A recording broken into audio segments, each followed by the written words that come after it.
Everyone always wants to start with the third F, but we'll get there, I promise. Let's talk about fear. We'll talk about fight or flight. One of the things that I use with my clients, and just one of the things I teach, is heart rate variability training. This was profoundly effective for me. In fact, if they do this before soldiers go into combat, the soldiers have a much harder time getting PTSD. All you do with this kind of exercise is you clip a $100 sensor to your ear or use a chest strap, and you look at your iPhone, and it tells you to breathe in, breathe out. Okay, Emily just told you to do that, right? There's just a little difference. The difference is that you need to breathe in and breathe out and make the light turn green. And when the light turns green, it means that you've successfully changed the space between your heartbeats, which sounds a little bit odd. It's because when an animal is in that fear space, whether you're getting ready to fight or run away, your heartbeat becomes very regular. Da-dum, da-dum, da-dum, da-dum, da-dum. When you have exactly the same number of beats per minute, but you're not ready to run away, what you end up with is a very different kind of heartbeat. Your new, calm, not afraid heartbeat is like this. Da-dum, da-dum, da-dum, da-dum, da-dum, da-dum. Same number of beats, same amount of time, but spaced differently. It's very hard for me to say, change the spacing of your heartbeat during meditation. You could probably spend 2 years sitting in lotus pose doing a heart-opening Buddhist-style meditation and achieve the same state. It's just easier. It takes about 10, 15 minutes a day for about 6 weeks to have this skill. And what really is cool with this is that as soon as you get the light to turn green, you're like, all right, I turned off my fight or flight, my sympathetic nervous system, and I turned on my parasympathetic nervous system. You're sitting there going, all right, I feel pretty good. In fact, I had one computer science guy, a super engineer, a little bit Asperger's, who calls me after 6 weeks. He goes, Dave, I did it for 2 hours straight, and I think I experienced bliss. Okay, my entire time in Silicon Valley, I don't know any computer science programmer guys who would use the word bliss unless they were at Burning Man and on something. So I was pretty impressed. Breathe in, breathe out, and do this thing. And this goes back to the question, how do you know one person's experiencing when another one? I don't. But I can tell you what it's like when you do it. In fact, we can do it together if you guys want to do it. We don't have the sensor to tell you did it right, but you'll probably feel a difference. So I'll guide you through it. What you do, you're going to breathe in for 5 seconds, and you're going to fill a balloon from the center of your heart. So starting right in the middle of your chest, fill a balloon. You can make it this big, you can make it as big as the planet. It's all up to you. But as you breathe in, it just inflates. And when it's full, you are going to picture the physical feeling in your body of the most blissful, happy experience when you hugged your mom, when you met your spouse, whatever means the most to you, your best friend. You get that feeling in, and then you let the balloon pop and shower it down around you. So you ready? Breathe in for 5. Fill it up. Visualize the feeling. Make the feeling happen in your body, and then just allow it to rain down around you, and breathe out. If you do that for 10 minutes, even without a sensor, it's a powerful meditation. If you do it with a sensor, you know exactly when you got it, and it's a very fine nuance. One of my clients runs a $1 billion hedge fund, and he only does this on airplanes, which is a great place to do it. And he called me up, all excited. Dave, I didn't believe you. I finally bought the sensor. I did it on a flight to Hong Kong, and I felt really, really good. In fact, I started doing it every day. So I got super green zone. These are type A guys. Super green, I'm good. So he takes it into the office, and he puts it on his ear, and he does his breathing before the market opens. The second ding the market bell rings, it turns red. He stayed in fight or flight mode the entire 8-hour trading day. He couldn't make it go green, and it pissed him off because he realized he wasn't as in control of himself as he thought he was. It took him 2 weeks of training for him to be able to trade through the day without going into fight or flight mode. The change in his energy was that at the end of the day, he wasn't cranky, he wasn't tired, he wasn't pissed, he had energy to go play with his friends. He was burning less energy because he stopped the automated fear response. You do the same thing with the dog. The dog's afraid of loud noises. You slowly expose them to loud noises. You pet them, and you do all the other things that make them calm down. So suddenly a dog that would have been freaking out and climbing the walls stops climbing the walls and sits there. This is a way of doing that. It's heart rate variability training. I use a couple technologies. There's a Bulletproof app that'll monitor what your heart rate's doing all day long, including this kind of thing. It's called Stress Detective. I think it's $5 or something. Not a huge part of the business, but it's something that's cool. And the one that's good for on-again, off-again training is from the Heart Math Institute. I carry it on my website. It's called the Inner Balance Sensor. You can also buy it on Amazon. It runs about $100. And this is one of those things, it changes your brainwaves. It does so much. It is the single fastest way that I know to take someone who has fear, which we all do, and to turn the dial down enough. The most powerful thing might not even be learning how to turn off the fear, but just learning how to feel when you go into it. When I thought I was really, really good at this, I put the sensor on my ear and I went driving in Silicon Valley traffic. Every time someone cut in front of me, my body wanted to kill them. It took me 2 weeks to be able to drive in traffic without a blip. Someone cuts me off, maybe they're dying, I don't know, but it's not my problem. I don't have to own that anymore. All that power that went into wanting to kill idiots actually now goes back into changing the world. So stop the leaks. This is a major one. Another one, something that I do with my kids. Every single night, I'll offer it to you. They're 9 and 6. It's Anna and Alan. And I say, all right, tell me a win today. Tell me something that you worked on that you got. You should do this too. And tell me a fail. People are like, you talk to your kids about failure? Yeah, hell yeah. Like, you didn't have any failures today? I'm sorry. Maybe tomorrow you'll do something that makes you learn. Yeah. It's really too bad. I know you can do better tomorrow. Seriously, this happens every night. Actually, most nights they'll go, I did have a fail. I was working on this and it didn't happen. Right? I was trying to draw a bunny, and it didn't look like a bunny. It was a failure. Good job. I love that failure. Okay? Do that for yourself. But the biggest thing of all there is gratitude. That turns off your fear thing, and to some extent, your feast thing. And when you tell your nervous system that the world is an abundant place, it is a free biohack that completely changes things. It's just gratitude. 3 things you're grateful for. And I do it with my kids. I tell them what I'm grateful for. And sometimes the damnedest things come out. When my son was about 4, he said, Daddy, I'm grateful for the Big Bang, because without it, there wouldn't be anything. Great one. If you do that every night, whether you write it down or not, it doesn't matter. You cannot go to sleep in a fight or flight mode.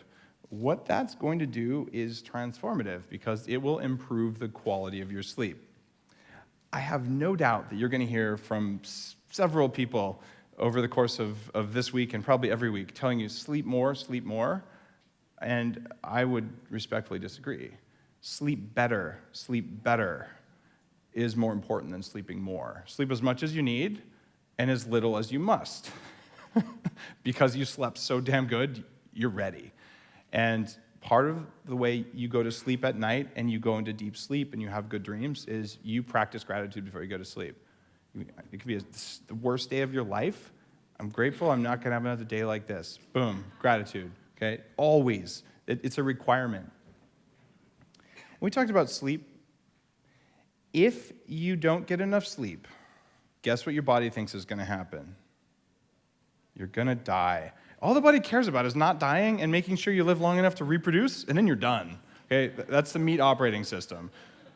Well, if you are short on sleep, your body's fear of being tired can tax you enormously. If you can change your mindset to say, you know what? I'm jet lagged. I didn't get enough sleep last night. I chose not to get enough sleep. Or something happened, I didn't get enough sleep. My body doesn't feel as good as I want it to feel. I'm not going to die. You'll have twice as much energy that day. you're still tired. There's still a biological cost of not getting enough sleep, but the biological cost is much less because the stress about being tired was worse than the actual tired. And that's an interesting thing that you don't hear talked about. The cure for that's just coffee. Just kidding. The cure for that is hypnotherapy, heart rate variability. In fact, if you're really exhausted and you do a little bit of heart rate variability, you'll feel that your body's like, God, I feel like I'm going to die. You're in that sympathetic state, and you can shift yourself back to parasympathetic. You're like, okay, I accept the fact that I'm tired, but I'm not going to die. And this comes down to controlling your nervous system. The other thing that hacks fear enormously is neurofeedback training, the 40 years of Zen stuff that you heard Vishen talk about. I spent 10 weeks of my life and sent hundreds of people through this program with electrodes glued to my head. I have $50,000+ worth of EEG equipment sitting in my labs in my backyard that I use on myself, on my wife, on my kids. My kids actually get neurofeedback too. Talk about someone on earth really struggling to get their mind working, to just show the mind what it's doing. From one perspective, it's a mirror. It shows your mind what it's doing. Your mind doesn't know that it's flopping around. Your mind doesn't know that it's doing things that aren't productive to try and keep you alive, because unfortunately, the mind has no nerves. Like the brain doesn't have nerves that go into it except the fifth cranial nerve, something tied to your molars, if memory serves. So it doesn't know its inner state. Everything in it is pushing out. It's looking all around you, and it's sensing light, smell, taste, temperature, pressure. It's actually sensing, from a magnetic perspective, your heart senses the hearts of everyone around you. And this is actually shown now. If my heart has a high coherence, this heart rate variability stuff, your heart will actually resonate with it. And if I'm super stressed, you'll pick up on that. And some of us are more sensitive than others, but this is the state of being an animal. Animals pick up with us too. You know, the guy who can walk up to any animal and the animal just, hi. And then the other person who walks up to any animal and it runs away, well, they're picking up on our nervous system state. And it's not something that you're probably conscious of, but it's something you can be conscious of. With 40 years of Zen, with neurofeedback, things like that, you just become aware of the voices in your head. And I eventually got mine to turn off. So there isn't a voice in my head. It just went away. And that was precious. Along the way, I learned to be able to take what would be an incredible amount of work stress. And I'm not stressed about work. I love what I do. We have coffee shops opening. I have a top-ranked podcast with 32 million downloads. Just signed another book deal for 2 soon-to-be New York Times bestsellers next year sometime. And I'm working on a TV show now with one of the top groups in Hollywood, and a whole bunch of new products and new coffee shops. And I have a family and kids, and I see them. And I go to sleep at night without all this swirling around in my head because I turned off all that shit. And that was huge. Thanks.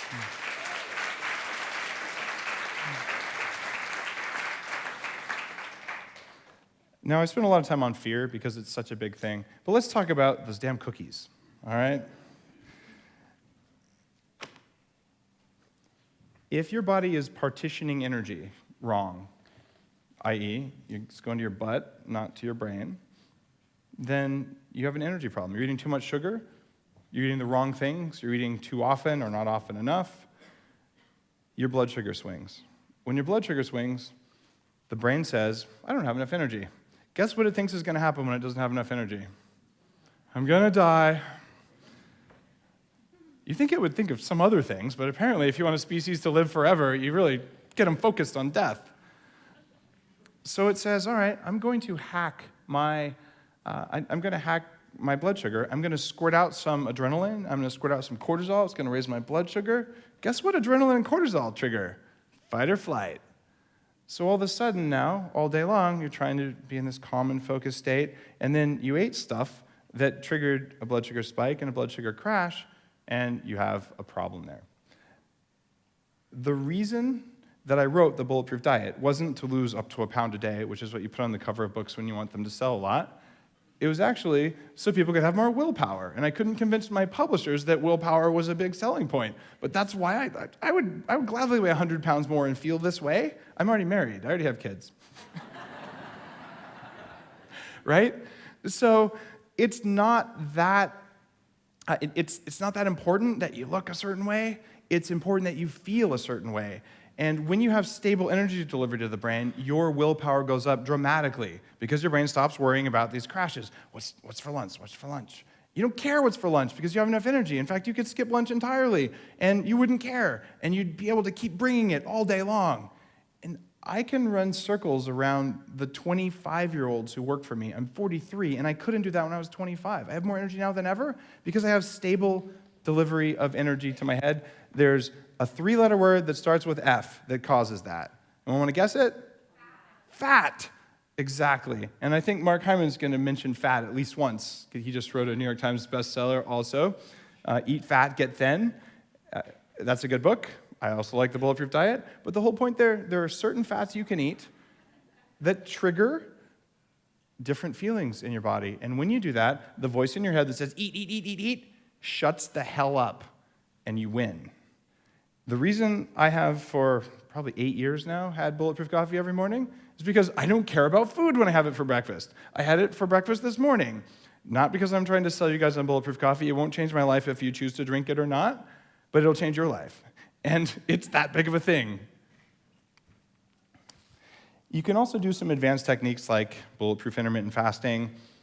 There's supplements you can take that reduce cravings. But for the most part, if you just get the biological energy stable and you stop eating things that cause inflammation and cause cravings, you'll feel amazing. And you will have so much more willpower than you ever thought. You're not worried about dying all the time from the fear side, and you have all this energy, and you're not wasting it worrying about whether you can eat the cookie or not. The cookie loses its power. It's not kryptonite anymore, it's just a damn cookie. That's cool. Now, my favorite part of the talk, the final F word. What the heck do you do about that desire? Well, you could take the approach that Harvey Kellogg, the guy who wrote Kellogg's Corn Flakes, he realized that male sexual desire was the root of all of society's evils and created a whole line of foods to reduce male sexual desire. I'm not kidding. That's actually where Corn Flakes came from. If you don't believe me, you can Google it. It's on the internet. It must be true. It actually is true. I went beyond Google. That's scary. And graham crackers, too. He was part of that weird cult of, sexual desire is bad. But if you read Napoleon Hill, he talks, in fact, an entire chapter of Think and Grow Rich, the first book that released a lot of this knowledge that's still circulating in the self-help, personal growth, personal improvement space. He wrote a whole chapter on sexual transmutation, on how you can take energy that your body really, really wants to spend on reproducing, and you can put it to work to change the world, literally. And I paid a lot of attention to this, and this is something I practice. I gave a talk in 2011 at the Quantified Self Conference, which is probably the most embarrassing talk I ever gave, because I was testing a Taoist equation. The Taoists actually wanted to live forever. They were immortal-seeking people, which I'm actually on that. My goal is 180 years, and I don't say that laughing. I really am working on 180 years. I'll do everything in my power to get there, and if I don't, I'll be dead, so I'll probably be okay with it. But what they figured out was, for men only, there's an equation, and it's age in years minus 7 divided by 4, and that yields a number. At the time I did this test, my number was 8, which means if you want to maintain your health, do not ejaculate more than once every 8 days. And if you want to live a really long time, only ejaculate once every 30 days, no more frequently, and please limit your orgasm to less than 1 hour. This is for men. This was only for men. I'm like, holy shit, I gotta try that. Why, I'm a biohacker, I could quantify it, and plus, who wouldn't want to try an hour orgasm? And no, you don't turn yourself inside out. The Taoist teachings for women were, have lots of orgasms.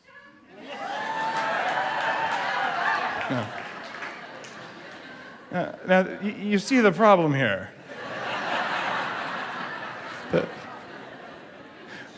That little voice in your head that says, if you don't ejaculate in that beautiful place right now, you are going to die. The world will come to an end.